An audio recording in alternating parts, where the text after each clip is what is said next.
एखादी मानसिक तप कळावं, हा गुण त्याला कळावा की भगवंताने या गुणाचं कौशल्य आपल्याकडे दिलेलं आहे, इतरांना ते नाहीये. तुम्हाला आणि मला गुलाबजाम खाताना जितका आनंद होतो तितकाच आनंद गावाबाहेरची घाण खाताना डोकराला होतो. त्यात बदल नसतो होत. कोणाकडे आयुष्य नाही मागणार नामदेवराय. आपल्याला आपल्या बायकोचा हात धरून चालताना जितका आनंद गार्डन मध्ये होतो ना, तितकाच आनंद एखाद्या डोकराबरोबर नदीच्या काठानं फिरताना होत असतो. त्यात काय, नातं एकच आहे. फक्त एखादं गाईचं बच्चे ज्या वेळेला आपल्या गाईच्या अंगावर उडी हाणतं त्यावेळेला त्या गाईच्या पिलाला हे कळत नाही ही माझी माय आहे. तो विचार करण्याची ती क्षमता मनुष्य दे जे ज्ञान अधिक जाण सर्वांशी ती माणसाला दिली. म्हणून प्राण्यांकरता कोणी प्रार्थना करत नाही की यांना आयुष्य वाढू द्या, यांना आयुष्य वाढू द्या. मिळालंय, संपलं. प्राण्यांच्या रडण्यावर क्वचित काही घरं एखाद्या बैलावर गायीवर श्रद्धा असेल म्हणून रडतात. असे हजारो रोज प्राणी मरतात ना, कोण रडतं त्यांच्याकरता. पण तुम्ही मी गेल्यानंतर जर माणसं रडत असतील तर याचा अर्थ आहे तुझ्या करता रडणाऱ्यांना असं काहीतरी शिल्लक ठेव की तुझं जीवन त्यांना तुझ्या गुणाने कळालं पाहिजे. नरो गुणिती शोभतीच्या गोवी. मग कोणता गुण असावा महाराज आमच्याकडं?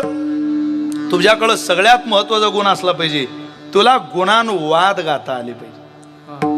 हा सगळ्यात मोठा गुण आहे. महाराज म्हटले ना आम्हाला गुण आहे, पण कोणता? माझ्या मनाला गोचंद,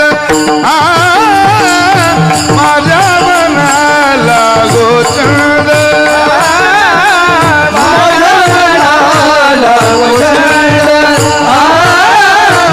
माझ्या मनाला गोचंद. नित्य गोविंद गोविंद, सागरजी नित्य गोविंद गोविंद, माझ्या मनाला गोचंद छंद, माझ्या मनाला गोचंद. नित्य गोविंद गोविंद, नित्य गोविंद गोविंद, माझ्या मनाला गोचंद छंद, माझ्या मनाला गोचंद.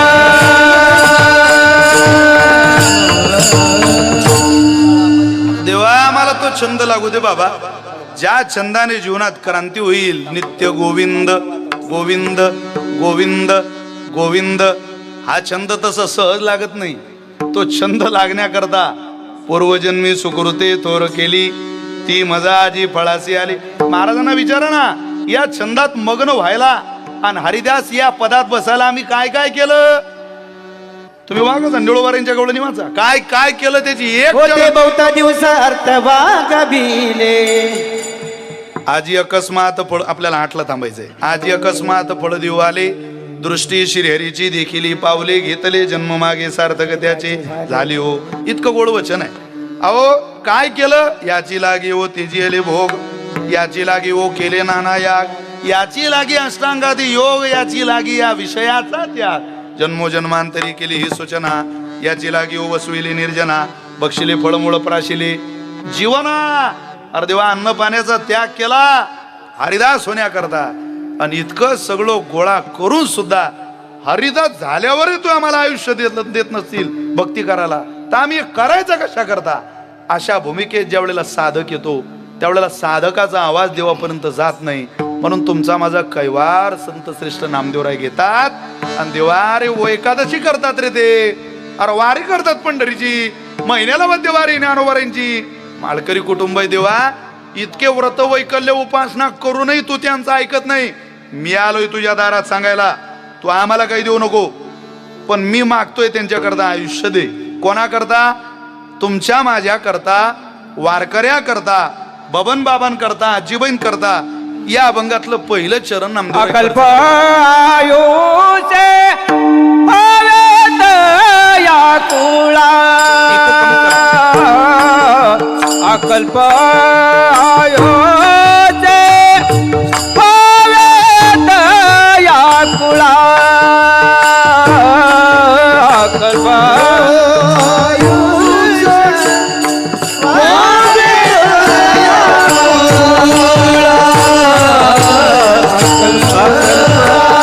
Oh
हरीच्या दासा माझी आता कळा हरीच्या दासा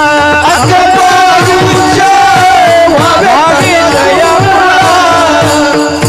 माझी आता कळा हरीच्या दासा माझी आता कळा हरीच्या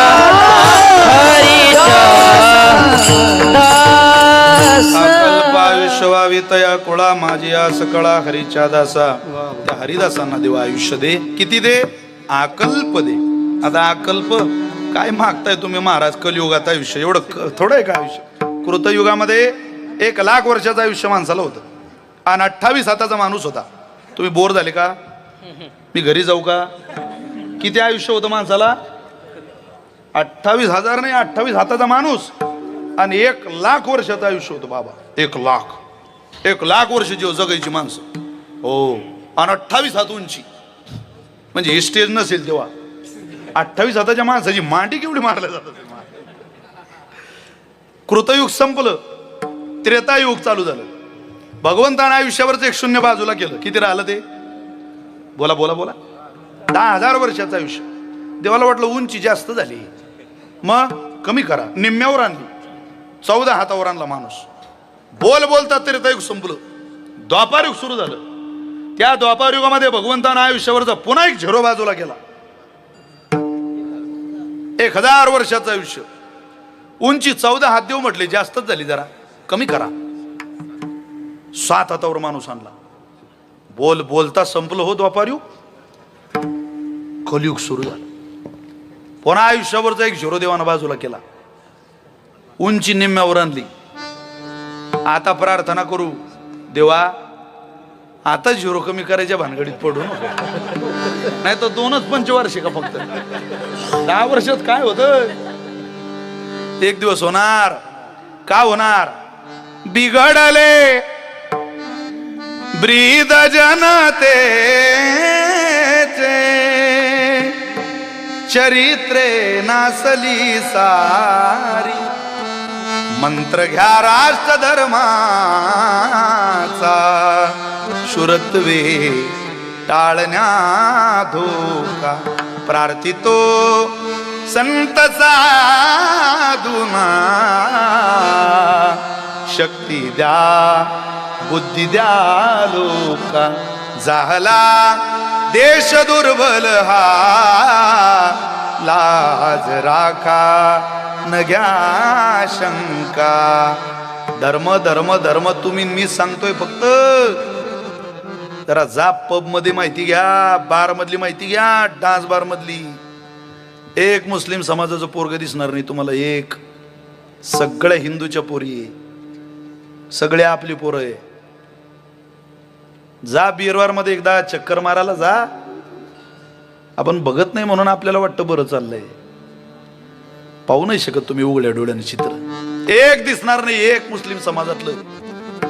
सगळी पोरं आपली. कोणाला सांगता? आणि त्यांच्याकरता आयुष्य मागतील नामदेव रे. नको रे बाबा देवा, कोणालाही देऊ नको. माझी या सकाळा हरीच्या. माझी जे आहे म्हणजे हरिदास आहे त्यांना दे. हे बाकी गेले तरी चालतील. यांचे काय जगून न जगून आकल्प दे. टिकेल त्यांचं आयुष्य. देहानं जरी टिकलं नाही तरी त्यांच्या कर्मानं, त्यांच्या नावानं, त्यांच्या रूपानं, त्यांच्या गुणानं त्यांचं आयुष्य टिकलं पाहिजे. म्हणून माझी या सकाळा हरीच्या दासा. कल्पनेची बाधा न हो कोणे काळी. काही मागण्या निषेधमुखाने केल्या, व्यावृत्ती केली. ज्या कल्पनेनं, ज्या भ्रमानं, ज्या अज्ञानानं या जीवाला आतापर्यंत त्रास दिला त्याला बाधा होऊ देऊ नको. एकदा बाधा झाली की मनुष्याला बाधा संपेपर्यंत काही थांबवत नाही. एखाद्या मत्सराची बाधा होऊ द्या, मत्सराची. एखाद्याला द्वेषाची बाधा होऊ द्या. अहो मी एक दिवस घरी चाललो होतो. साधारणतः 4:45 झाले माझ्या गावात पोचताना. आमचा माम भाऊ गावाच्या बाहेर उभा होता. त्याचं एक गावापासून थोडं लांब अंतरावर शेत होतं आणि तो थांबलेला. त्यानं गाडी माझी थांबवली. मला म्हणे विशाल खाली उतर. कुराज मामाचं गाव आणि माम भाऊ उभा. म्हटलं काय मला झोपू दे जरा, मी घरी जातो 2-4 तास झोपतो, मला पुन्हा पहाट कीर्तन आहे. नाही नाही तू खाली उतर. अरे म्हटलं झालं काय? तू शेतात आलाय ना? म्हटलं हो. तो शेताजवळच उभा. अरे आपल्या गावात खूप मोठी वाईट घटना झाली विशाल. म्हटलं काय झालं? वाईट या शब्दानं मी जरा म्हटलं काय झालं लवकर सांग. अरे लय वाईट झालं म्हणे. म्हटलं काय झालं? तू त्या आबा कोळेकरांना ओळखतो का रे म्हणे. म्हटलं काळजी करू नका आबा, तुम्ही गेले अशी बातमी नाही सांगितली त्याने मला, फक्त त्या आबा कोळेकरांना ओळखतो का म्हणे. म्हटलं मग ओळखतो ना मी. अरे म्हणे माझ्या बांधाला बांध त्यांचं शेत आहे रे. म्हटलं मग? त्यांनी रात्री बोर घेतला म्हणे त्यांच्या शेतात, लयच पाणी लागलं म्हणे त्यांना. म्हटलं यात काय वाईट झालं भाऊ, चांगलं झालं, आपल्या गावातल्या एका माणसाला पाणी लागलं. अरे म्हणे पण लयच, मी जेवलो नाही म्हणे गड्या रात्री. एवढं कुठे पाणी असते का म्हणे. अरे म्हटलं पण तू मला का थांबवलं बुवा. तो म्हणे तुझा आडनाव खोले, मी तुझा नात्यात, नातं तुझं माझ्याशी, तुझं कीर्तनकार खोलेन, पाणी कोळ्या करायला लागतंय. काय संबंध काय म्हणे हा. वारी तू करतो, कीर्तन तू करतो. म्हटलं मी जे फिरतो हे तुझ्या पाण्यासाठी फिरून राहिलो का? तुला काही बुद्धी आहे का थोडी? नाही म्हणे पण